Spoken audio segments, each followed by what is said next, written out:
नमस्कार, मैं मनोज भट्ट। आप देख रहे हैं इंडिया टुडे ग्रुप का फार्मर डिजिटल प्लेटफॉर्म किसान तक। बात करते हैं किसान आंदोलन की। किसान आंदोलन में जो चुनौतियां हैं उसकी बात करते हैं, जिसमें सबसे बड़ी चुनौती जो है वो किसान एकता की। इसमें मौजूदा वक्त में अगर हम लोग कहें कि राजनीति पर किसान एकता का पेच फंस गया है, एसकेएम का जो बिखराव है वो दूर होता हुआ नहीं दिखाई रहा। इसको पूरे मामले को समझने की कोशिश करेंगे। लोकसभा चुनाव अपने पीक पर है। इसके साथ ही पंजाब और हरियाणा में एमएसपी गारंटी कानून की मांग को लेकर शुरू हुए किसान आंदोलन ने भी नया मोड़ ले लिया है। आंदोलनकारी किसान अपनी मांगों को लेकर शंभू और खनौरी बॉर्डर पर बैठे हुए हैं, तो वहीं इसके साथ अपने साथी किसानों की रिहाई के लिए रेल रोको अभियान चला रहे हैं। किसान आंदोलन के खुल रहे नए फ्रंटों के बीच अन्य राज्यों के किसान लोकसभा चुनाव के बाद आंदोलन के विस्तार पर चर्चा कर रहे हैं। ऐसे में बड़ी संख्या में किसानों को उम्मीद है कि देश में एक बार फिर 2020-21 की तरह किसान आंदोलन स्पीड पकड़ेगा। इसको लेकर किसान संगठनों की भी मोर्चाबंदी दिखाई दे रही है। लोकसभा चुनाव से पहले ही किसान संगठन बड़ा किसान आंदोलन खड़ा करना चाहते थे, लेकिन किसान एकता में बिखराव ने आंदोलन के विस्तार की योजना को बेपटरी कर दिया। हालांकि एसकेएम ने मौजूदा किसान आंदोलन के बीच किसान एकता को पटरी पर लाने की कोशिशें की। नतीजतन 14 मार्च को रामलीला मैदान में हुई रैली में एसकेएम से छिटके गुरनाम सिंह चड़ूनी और बलवीर सिंह राजेवाल की एसकेएम में वापसी हुई।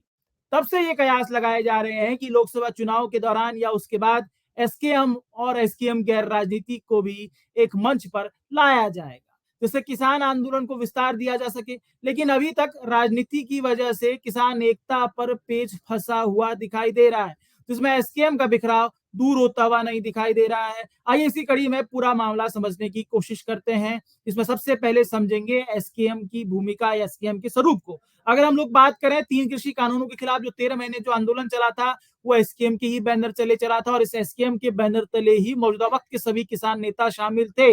लेकिन आंदोलन के स्थगन के बाद, जब 13 महीने चला आंदोलन स्थगन हो गया, तो एसकेएम उसके बाद अगर हम देखें मौजूदा वक्त पे, तो वही जो एसकेएम है दो फाड़ों में नजर आता है। तो इसमें एक एसकेएम है तो दूसरा एसकेएम गैर राजनीतिक है। हालांकि आंदोलन के स्थगन के बाद एसकेएम कई गुटों में बंट गया था, जिसमें एसकेएम के असंतुष्ट नेताओं ने में गुरनाम सिंह चड़ूनी और बलवीर सिंह राजेवाल भी थे, लेकिन ये दोनों ही वापिस आ गए हैं एसकेएम में। लेकिन इसके साथ साथ जो एसकेएम गैर राजनीतिक है वो अभी भी बाहर है एसकेएम से और एक आंदोलन का संचालन कर रहा है।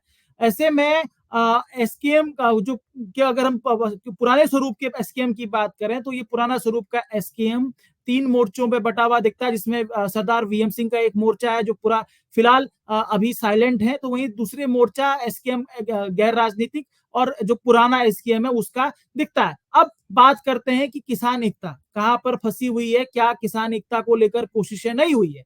एसकेएम में गुरनाम सिंह चड़ूनी और बलवीर सिंह राजेवाल की वापसी हो गई है।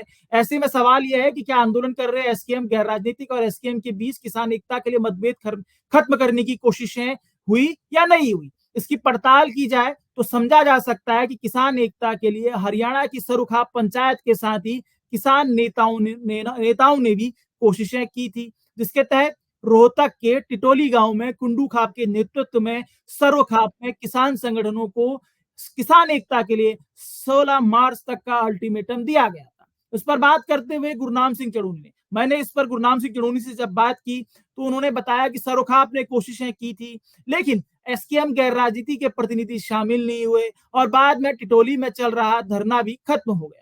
चड़ूनी ने आगे बताया कि उन्होंने भी एसकेएम और एसकेएम गैर राजनीति को एक मंच पर लाने की कोशिश की थी। इसके लिए उन्होंने एसकेएम गैर राजनीतिक के नेता सरवन सिंह पंदेर और जगजीत सिंह डल्लेवाल की तरफ से बनाई गई कमेटी से बातचीत भी की, लेकिन किसान एकता पर काम नहीं हो सका। वो कहते हैं कि एसकेएम गैर राजनीति के नेताओं का तर्क है कि वह राजनीति से दूर रहेंगे, चुनाव लड़ने वाले नेताओं के साथ आंदोलन में शामिल नहीं होना चाहते। लेकिन दूसरी तरफ किसानों के मुद्दों को राजनीति से दूर नहीं किया जा सकता है।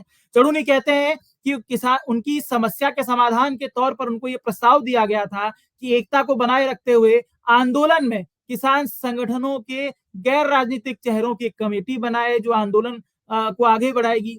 लेकिन इस पर भी सहमति नहीं बन सकी और राजनीति के मुद्दे पर किसान एकता का पेच फंस गया। वहीं इस मुद्दे पर मैंने एसकेएम गैर राजनीतिक के नेता अभिमन्यु सिंह कोहाड़ से भी बातचीत की। कोहाड़ बताते हैं कि किसान एकता होनी चाहिए, किसान एकता बहुत जरूरी है, लेकिन किसान एकता नियम और कायदों के साथ ही होनी चाहिए। वो कहते हैं कि आंदोलनकारी किसानों की मांग है कि ये चुनावी राजनीति से दूर रहा जाए, तो इसी आधार पर किसान संगठनों के बीच एकता होनी चाहिए।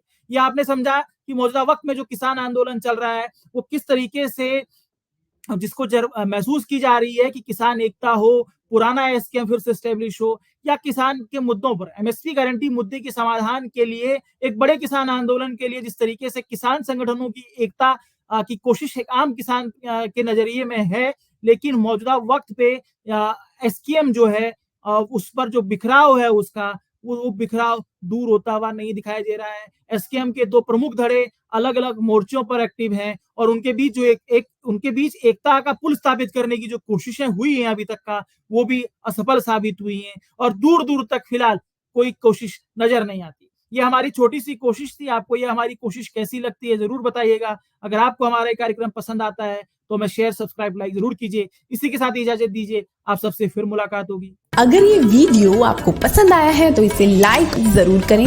अगर चैनल अभी तक सब्सक्राइब नहीं किया है तो कर लें और नोटिफिकेशन पाने के लिए बेल आइकन भी दबा दें।